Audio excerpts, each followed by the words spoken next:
You are listening to Love Your Practice with Dr. Laura Mock. I'm a general dentist, a practice owner, and a certified life coach.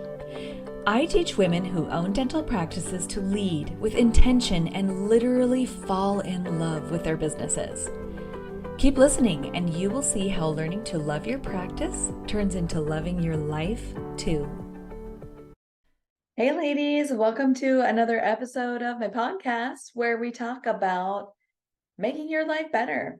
You're a woman, you're a dentist, you're a dental practice owner, and we do a lot, don't we? And this podcast kind of integrates leadership issues, quality of life issues, dentistry, of course, sprinkled in there. And every episode I have curated in the hopes that it will make your life better. And I do believe that today's episode will do that. So what you're going to hear is an interview that I did with Dr. Laura Brenner. You may know Dr. Laura Brenner under her business name Lola Bees, and she has come onto my podcast before. She's one of only a few that I've had on a second time. And it's because I just have so much respect for everything that she has learned and the coaching that she does. So just in case you hear her and it sounds really interesting, Dr. Brenner coaches dentists on how to gain independence from clinical dentistry. So we're kind of on opposite ends of the solution for unhappy dentists, where I'm going to help you love your practice, love where you're at. And she's like, okay, for those of you who've decided you're just done, I can help you. And she and I were at a dental convention together just a few weeks ago at Rocky Mountain Dental Convention, where we were both speakers. And we thought, let's step into the podcast pavilion there on the exhibit floor and record a podcast. So that's what we did. And there was a lot of background noise. So we sent the audio file through some AI software that helped us clean it up. And it does sound quite a bit better, but you'll notice that I don't really sound like myself either. So you can hear it, but you might notice that neither of us sound like us. But anyway, we're going to talk again about burnout, one of our favorite topics, how to recognize that we're in it, how to get out of it or stay out of it in the first place. We talk about boundaries. All of us need help with our boundary work. And so tune in to this amazing episode, and I will see you on the other side. I would like to welcome onto the practice today, Dr. Laura Brenner. And you've been on my practice before. My podcast before. You. So I have. Thank you for having me. I'm so excited to actually be looking you in the eyes. Yes, because for those of us who are not physically here, which is almost everybody, we are sitting together at a dental convention in Denver. Amazing. And I know both of us are speakers, so we must be important at this point. We're very important, aren't we? And helpful. And you know what I'm realizing? I've got my glasses on for distance, and I'm like, I need to take them off to look at you because I can see up close. Yeah, we have that thing about our eyes now. Look, mine are down here too because I can't the same.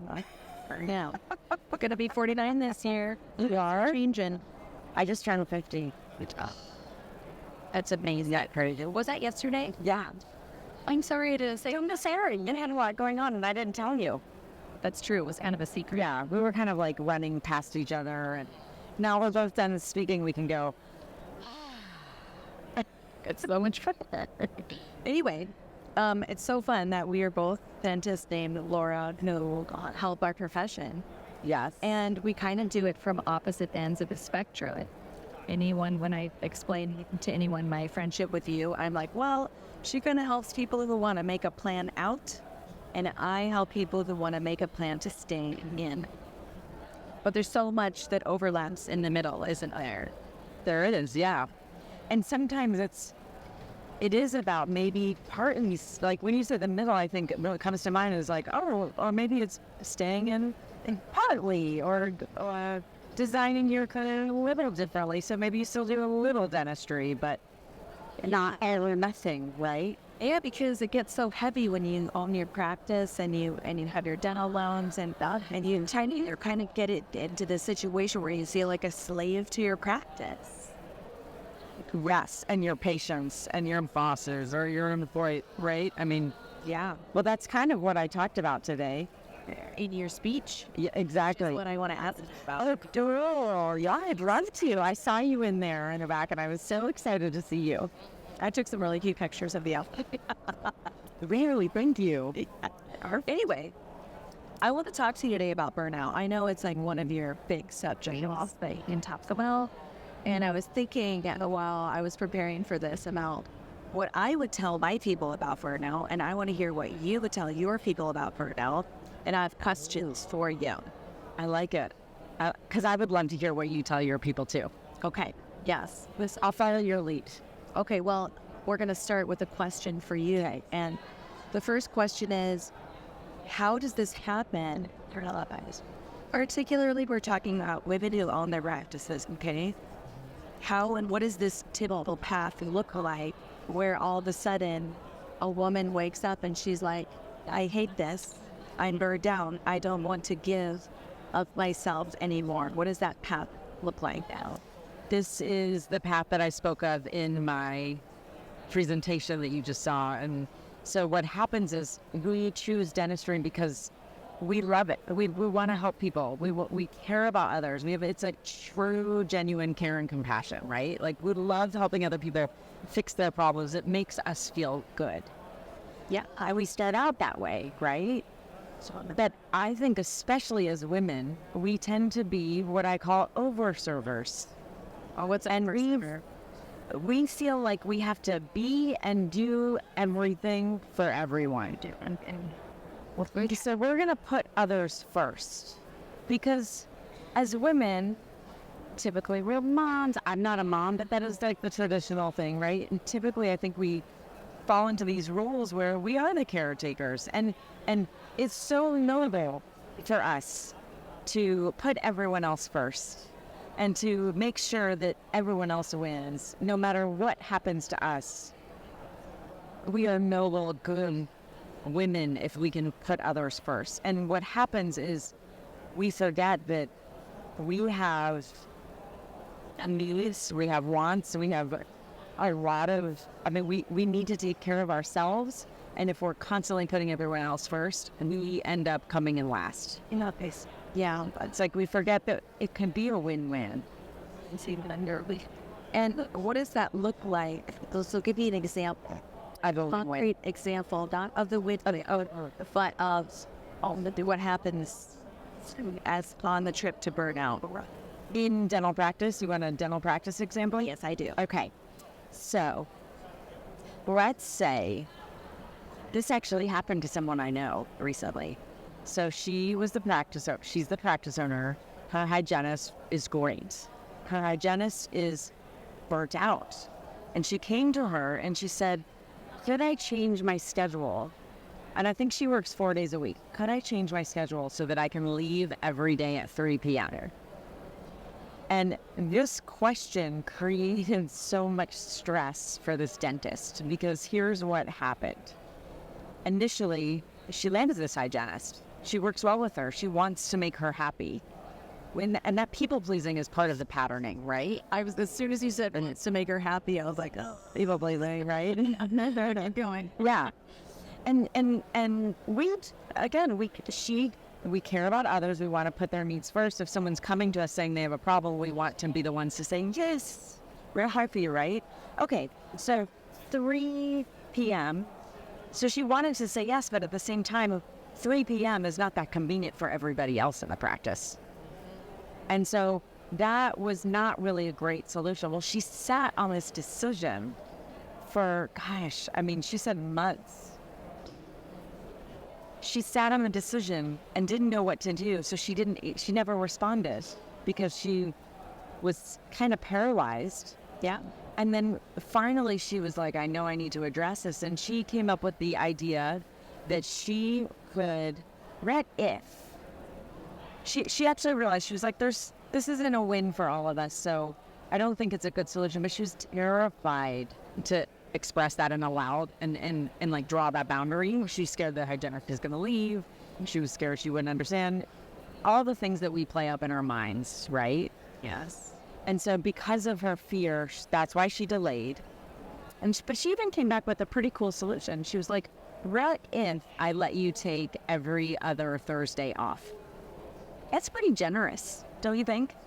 I think it's a very creative way that honors what the hygienist is really seeking, but still honors what the dentist is responsible for. Exactly. It's a win-win solution, right? And so when she presented that, the hygienist basically said it wasn't really the solution that she wanted, but she ended up realizing that this was a question, not a demand. The dentist realized the hygienist was asking, not demanding. So all this time she's creating all this stress for herself and making assumptions about what's happening with the hygienist and afraid of losing her and afraid of letting her down, but also I want to win too and I want the rest of my team to win. So she finally came up with a solution that didn't work, and it turned out the hygienist, that's pretty cool too, for a hygienist to appreciate that she was willing to do that for her, right? So the hygienist appreciated it and she said, okay, I'm not going anywhere, right? But it's this idea that we're stuck with no solutions. Yeah, Like she can't win. it's like, have you heard the Brenner well, I can't remember exactly what it is, but basically we take little bits of information and whatever is unknown in the middle, we fill in with the worst case possible scenario. Yep. And so it sounds like she did that, where she was assuming that the hygienist wouldn't be happy with a counter offer. This was a demand, and it might be the end for their relationship. Exactly. And then the months of questioning and not really knowing, you said something yesterday in your talk, curiosity. And right? If we can get curious and instead of delaying in paralysis for months, she could have asked, right? How bad is this for you? How bad is your burnout? What if we came up with another solution? What if we can't make a solution to this? What's going to happen, right? And then we're not carrying around that stress and burden, unnecessarily creating made-up scenarios. However, Oh my gosh, we all create made-up scenarios in our head all the time. yes, We judge ourselves through everybody else's eyes. So we picture them being disappointed in us or angry at us, and we're really just making that up. Exactly. Scenarios. and reality's never as bad as the story we make up when we're fearing. Not usually. Not usually. It's a brain thing. Yeah. It's a brain doing braining. Like it's like a love that. kind of brain is braining. I love that. And it's just doing what it's an organ. It's a predictable organ that does predictable things, and one of them is that it's always assuming that we're not safe, and it's always assuming that our position in the tribe is maybe at risk. And so it looks around at what's happening and tries to force us into conforming for safety. I think that makes sense. It does.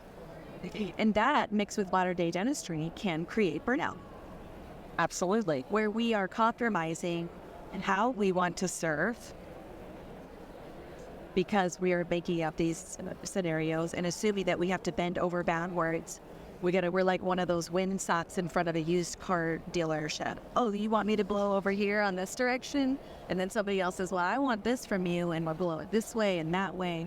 And there's no strong vision for how this woman, who is so skilled and amazing, how she uses these and wants just I love that analogy. which brings me to my first piece of advice for someone who feels like they are approaching this, and that might be many people who are listening to this. I suggest that you take a step back and you ask yourself, in a perfect world, how would you serve? How would you like to define the way you serve? And write it down. And then when somebody comes to you and it's like the winds are changing, someone's going to ask me to blow the other direction like a windsock, You can look at the request that's been made, you can look at your definition and ask yourself, do these line up? Even, is this how I intend to serve? If they line up, then you can say yes. If they don't line up, you can go, okay, well, what's behind this request? Is there a way that I can help this person that does fit into the definitions I created? Or do I have to say no? It's okay to say no to. And it's getting that clarity, because how often are we on autopilot? We don't even know what we want. We don't even know what we want for dinner. We don't know what we like. No, and it's a movie goalpost too in your mind. Like it's this imaginary. It's not imaginary because you don't even picture it, but it's this. It's not enough. It's not enough. I'm not doing good enough. I'm not perfect. You know, and there's no, since you haven't measured it and defined it, it's always elusive and slipping away from you. Yeah. Well, I would add something to that. I would add getting that clarity for yourself, defining what you want it to look like, and making sure that you find ways to practice including how you can win too. Because I think this goes back to the thing, as women, don't you think that there's so much pressure for us to be givers? If we're not making sure the other person wins, we think we're selfish, and we're worried that other people are going to think that we're selfish. And what if we decided to live in a world where we can both win? You, the dentist practice owner, can win right alongside with your employee, right alongside with your patient. Do you know who Glennon Doyle is? I do, yeah. She says that what women want is very good, and to trust what you want and be okay with what you want. So as you're saying, like as you're defining how you're going to serve, let it include that it's good for you too. Yes, because that's where we get into trouble, is the self-sacrifice, because then we end up resenting or creating the stories like we just discussed. And sometimes we're really serving others out of obligation, not as genuine or as exactly. And we're showing up in the world somewhat defensively. And the other men, yeah. And you always know when you've gotten to that point because somebody asks you to do something and that your initial instinct is to go, right.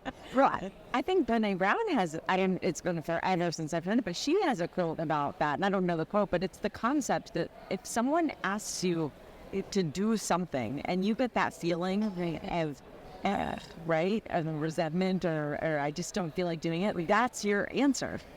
yeah. You can feel it in your body, and those feelings can guide you to draw boundaries around the way you want to serve.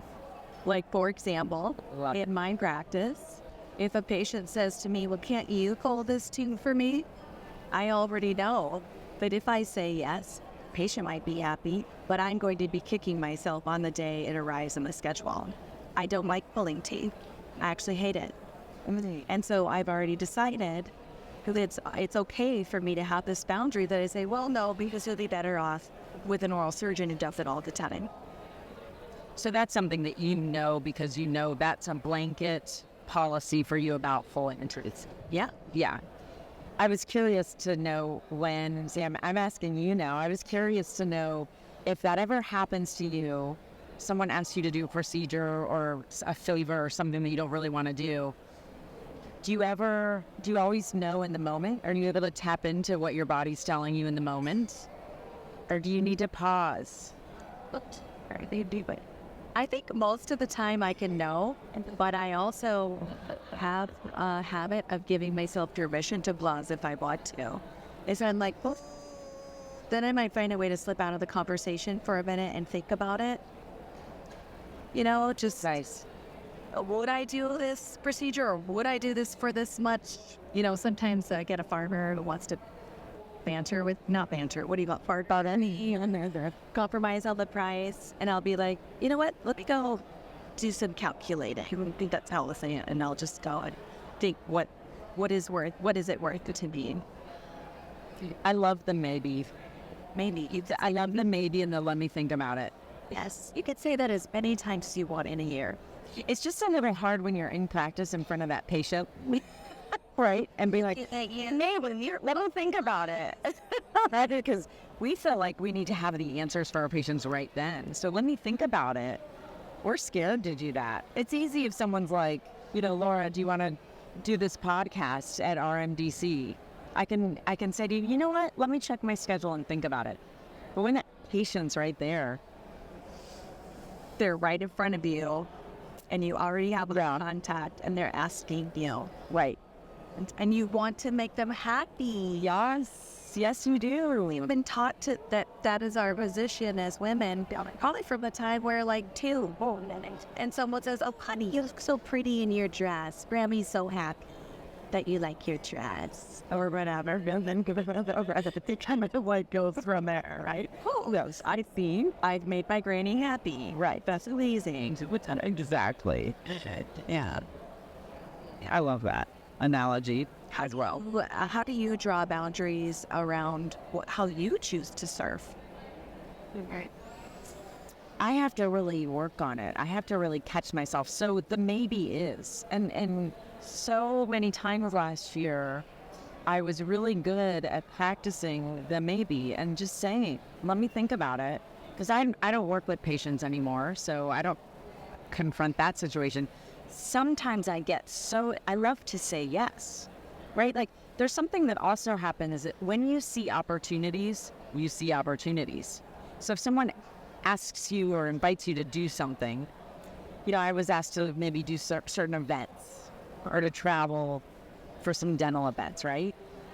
Naturally, I want to say yes because I land getting together with my friends and being in person and contributing to this community. And so I'm going to say yes, but that's when I have to really pause myself and stop. I actually said yes to something last year, and then I got off the call with that person and I was like, oh, maybe I was being so good at doing maybe, and it was this quick yes because I was excited and inspired. And then I was like, oh, I don't know if that was the right answer. Let me come back with a maybe. And I had to pause things. So I think that's it. It's just saying, let me check my schedule. I need to think about it because we can always get back. But if you know it's a no at the moment, just say no. That's my new practice. Actually, 2024, and my word of the year is no. Did you know that? No. I did not. Isn't that cool? I'm so excited for it. Oh my gosh, that's going to be so inspiring for so many people. Just no. No. And I'm still going to justify it because that's who I am, or not. That's not who I am. That's how I be a lot of times, right? It makes me comfortable to just say, and what I've done, and that's okay, right? What I've done recently is someone asks me to do something. I say, you know what? I'm going to pass on that. And here's why. My word of the year is no. And I tend to be a person who wants to say yes to everything. And I'm realizing that I'm burning myself out, and I have no problem explaining that to people, and they're like, okay, that's cool. And I know I don't have to explain it. But if this is like a spectrum, I don't have to go to the cold turkey now from being a yes man, and sometimes a yes man can be a good thing or a bad thing, right? But yeah. It's okay and it's fun because people are like, oh, that's cool. You almost get like a little bit of like street cred for saying no. Yeah, It's like the new cool thing. I don't know. Let's see. But it allows, because I don't like to let people down, and it allows me to say, this is what I need or want. And I'm also saying to you, don't take it personally. I don't want you to feel let down without using those words, because that could get kind of awkward too. Yeah. Don't take it personally. I'm like, okay. Take it personally.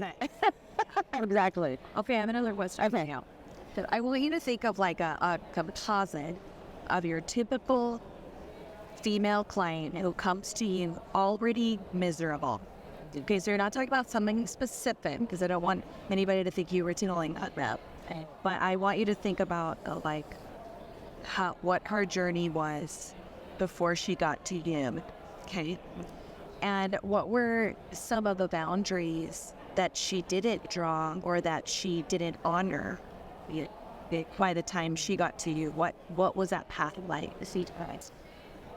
Okay, and this will actually be a very generalized response. Typically what happens is, because of what I do, it's a lot of times people who, they know they don't love dentistry.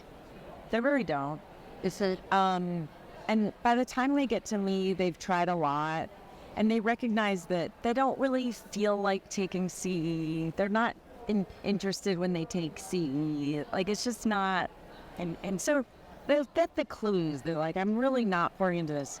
That they're afraid to give themselves permission to say, maybe my life could look different. And maybe I could design this whole thing according to what I want. And instead, they're really stuck in the shoulds, right? I should feel grateful because I have a great job that helps a lot of people and makes me a good income. And I should do this and I should do that. And so they're just not giving themselves the permission to say, I can actually do, you know what? If you can do dentistry, this is hard. If you can do dentistry, you can do anything. Yeah, you're smart and you're good with your hands, or you wouldn't have gotten this far. Right. And you are like in the top tier of achievers in the world, you know? I've never seen, dentistry is such an amazing career. I mean, I wanted to go into dentistry from the time I was a kid. I think it's the coolest career. Maybe. I've never seen a career that should build people up and give them more confidence, but actually makes more people feel worse about themselves, as I've seen in dentistry. I think it's because of how we get trained in dental school. Yeah. I mean, I don't know about you, but I was growling. There were some people who were really supportive, but in general, the school is set up to make you feel like you are responsible for every clinical failure.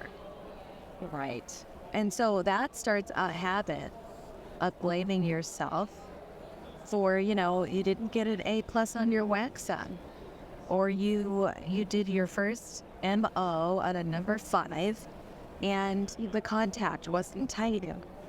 And there's this tremendous blame game that happens, and that swirls into assuming that you're bad. And so you just keep trying to compensate and keep trying to do better. Put your head down, try harder, do better, and then be perfect. Be perfect, just like they taught you to in dentist school. And that's just a recipe for misery. It really is. You know, that makes me think, and that kind of makes me laugh, is in like pre-clin, when you're having to do, I don't know, an MOD or something. And they're like, it's 6 degrees of convergence or whatever, right? And I would be handing these preps and be like, this looks amazing. And get, I don't know, a 74 or whatever. And I was like, how am I not even seeing the difference between where I am and where it should be? I can't even see the difference, right? And this like degrees of convergence and divergence is just so, I mean, I get it. It's important. We don't want the crown that has no retention, but it is, it's Minutia, millimeters or miles, right? yes. And that's So we're supposed to measure our success. And if we do bad, we're bad. Exactly. So much pressure. It's so much pressure. And that's why I think we're all miserable. I mean, except the like playlists. Exactly. But you know what? Is in my world, we are all miserable. This is the world I'm in. But what's cool is there are actually people who really, really love war. Yeah, and they don't get bogged down by this. And I really believe it's because they're not overserving. They're creating boundaries. They're knowing they did their best. They're trusting in themselves and in their ability to solve problems. And they're trusting in everyone around them as well. And this is an attitude. It's an energy. I talked about this particular concept with Shakila Angadi. Do you know her? I don't. She's amazing. Also a dentist life coach. And we talked about how you can have so much more joy in your life if you will give yourself grace. Like when I have a clinical failure, I go, that was a pretty hard patient to work on. I am going to give myself grace that it was hard, I was busy, or the patient likes to eat Old Mates, which are those unpopped popcorn kernels, like whatever. Like there are factors that I can't control, and it's okay. And if I see a problem, I can try again. But that's what I tell myself when I see something that I don't want. Then I'll say, Mrs. Jones, I'm looking at the X-ray of this filling that I put in. I think I could do better. Would you allow me to try again? I love that.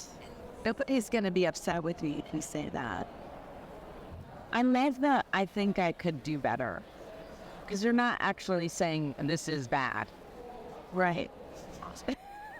And it really is a reframe, right? It's totally a reframe. It's a reframe. And that is so much more empowering. I could do better, so much more empowering than this. There's a problem with this. Yeah. That's a doomsday, Yeah. I'm trying to think of what I would say about, like, when someone lands and my computer was, like, miserable. What are the boundaries that they have not been honoring for themselves? I see a lot of dentists trying to do it all and putting up with behavior from their team that is mediocre and then blaming themselves for the mediocre performance. So I'd say a lot of the boundaries that I see is in leadership. Right. And do you see a lot of maybe lack of trust in others to do the job or to, Yes. So this is what happens. A team member makes a mistake. The dentist takes on the emotional baggage of the mistake. And then the dentist decides to become a micromanager. So can't just let the team member simply do their job because they're worried that the team member might make another mistake. And that increases the number of details that the dentist feels like she needs to think about times 5 or 6. Right. Hence burnout, and you're carrying the weight of the world on your shoulders because you're doing everything. Yes. And if the dentist were to say, I'm going to talk to my employee now about this problem, so then that's going to create some cognitive dissonance from the part of the dentist who feels like they need to be liked. Oh, yes. Love that. I can't talk to my team member because I'm supposed to be treating her like family, and we're a team, and if everybody's happy, then I'm doing a good job, and so I'm not going to talk to them about improving their job performance, and I'm just going to worry about their job instead. Right. Well, and then the other thing too is, and these are patterns, right? So this happens over and over and over with an employee, and then we as dentists think, well, I can't say anything because then they're going to think I'm a nag, right? And what I've learned from these caretaker wanting to, people pleaser, perfectionist dentists compared to the leader who's a clear communicator, who doesn't get bogged down, who trusts their team to do stuff, is they're having to repeat themselves too. Oh, yeah. All the time. They're just saying, it is what it is, and I'm going to say it again. Whereas and I'm going to put myself in that category, feel bad saying it again and again. Yeah, I'm really sorry I have to say this, or since I'm an idiot, that means I'm bad, or I'm mean, or I'm much for perfectionists, or whatever. Or I'm not a good leader, and I must not be teaching them right the first time. What's wrong with my leadership? Exactly. What I ask. Whereas for me, I've coached myself through this many times. I say, you know what? There are a zillion details every day in dentistry, and it is not a perfect system. There will be mistakes every day, and that is okay. Maybe somebody forgot to submit a fluoride code. Or maybe we can't find that one implant driver. Or the impression didn't go out to the lab. Whatever, that type of thing is going to happen. And maybe that's okay. Especially if it means we can let go of some of those shoulds that you were talking about. This should be perfect. We should be able to do this right. And should.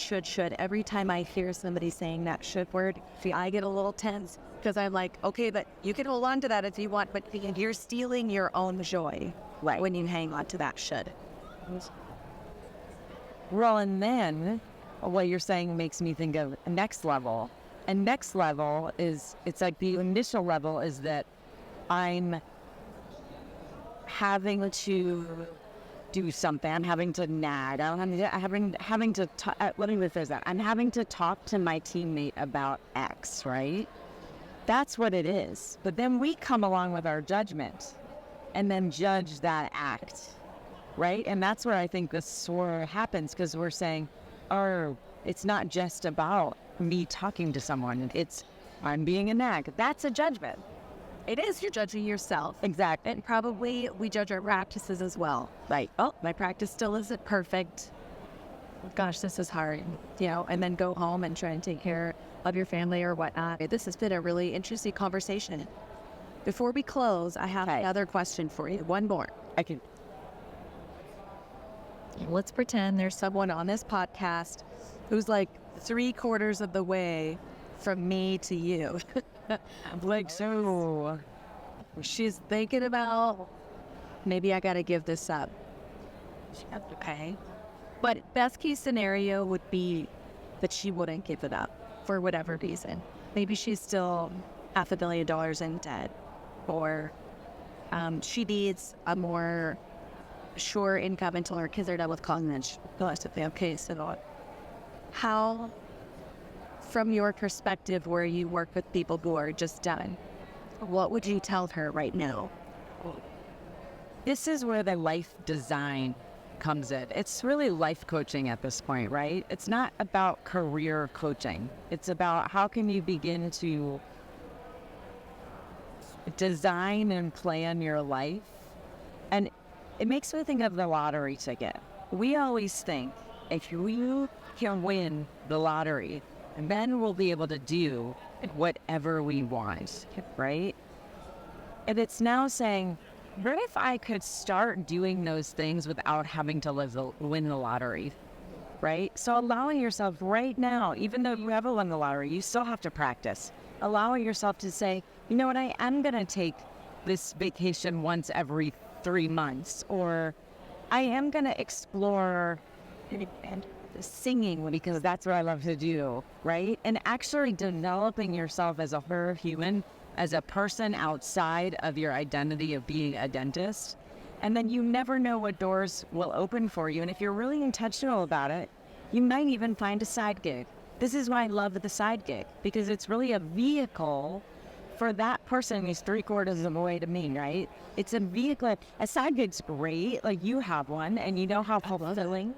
It makes you so fulfilled, right? I get to help people in more than one way, right? Every week, as two very different skills that I have that both help people, and they're just so satisfying. And I like the way you say, design your life. Like, who said you had to wait until you won the lottery to do that thing? You. Everyone's waiting. Yes. Right? Why don't you start now?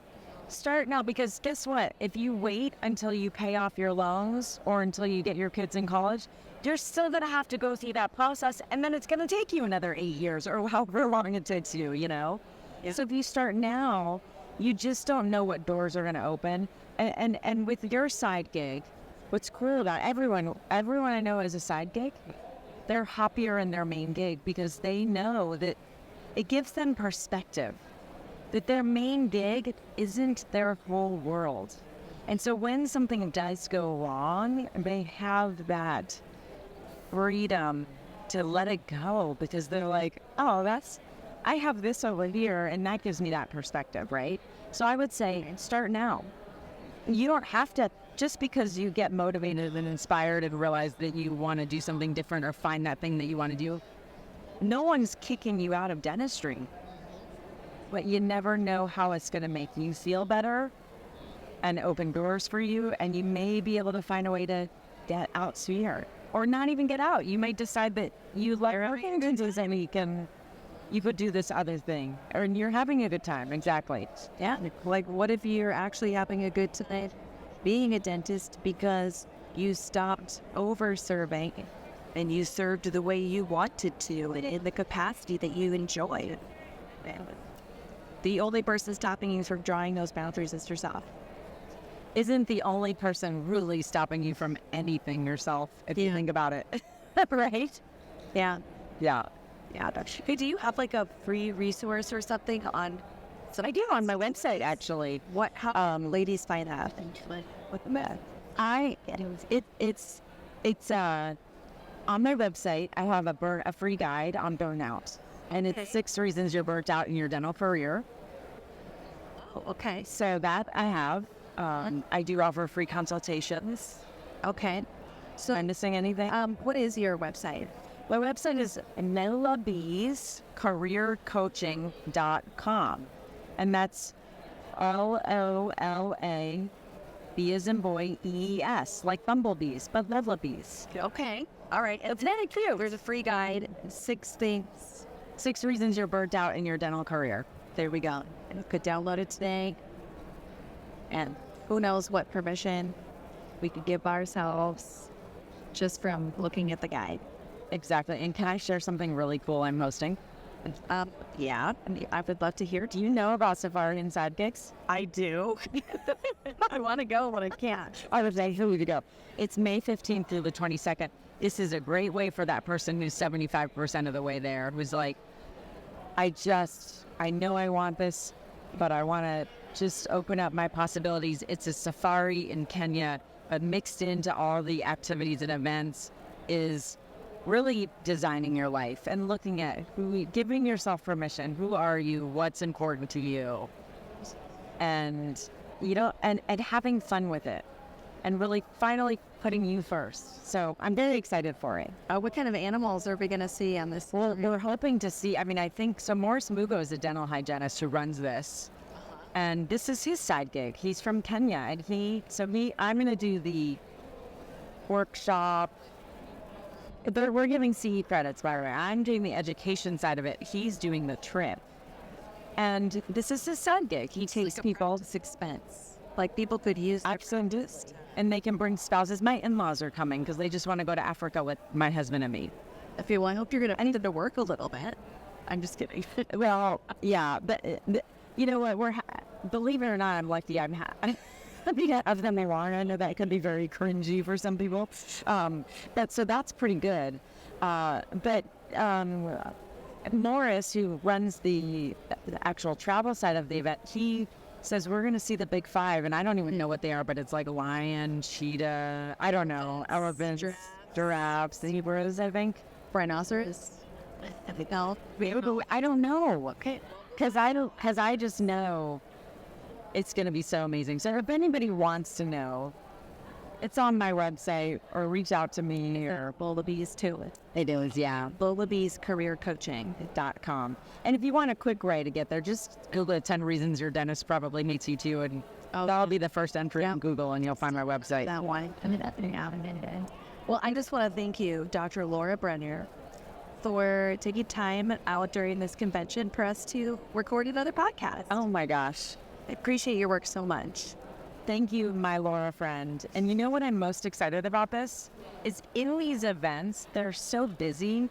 I just got a chance to just sit and chat with you, like real conversation for 45 minutes. What a treat. Thank you. Absolutely. All right. Thank you very much. Thank you for listening to Love Your Practice with Dr. Laura Mock. I would love to meet you. To join our movement, find the Facebook group called Love Your Practice and request to join. If you can't find it, just send me a message and I'll add ya. You'll find me there helping all of my ladies to fall in love with their businesses and have a better life.